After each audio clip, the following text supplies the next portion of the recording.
Masih SMP, anak pedangdut Lilis Karlina sudah jadi bandar narkoba, kini ditangkap polisi. Kabar kurang menyenangkan datang dari keluarga penyanyi dangdut Lilis Karlina. Putranya berinisial RD, ditangkap karena mengedarkan narkoba. Seperti apa kronologi penangkapan RD?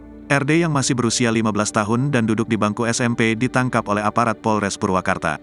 Kapolres Purwakarta, AKBP Edward Zulkarnaen mengungkap kronologi penangkapan RD. Dijelaskan Edward, RD ditangkap tim dari Satuan Reserse Narkoba Polres Purwakarta pada Minggu, tanggal 12 Maret tahun 2023. RD ditangkap di daerah Ciwareng, Kecamatan Babakan Cikau, Kabupaten Purwakarta. Setelah dilakukan penyidikan, kemudian pada Minggu, tanggal 12 Maret tahun 2023, anggota Satres Narkoba Polres Purwakarta melakukan penangkapan terhadap RD yang berusia 15 tahun di daerah Ciwareng, Kecamatan Babakan Cikau, Kabupaten Purwakarta, kata Edward saat konferensi pers di Mapolres Purwakarta, Senin, tanggal 13 Maret tahun 2023, sore, dikutip dari Tribun Jabar.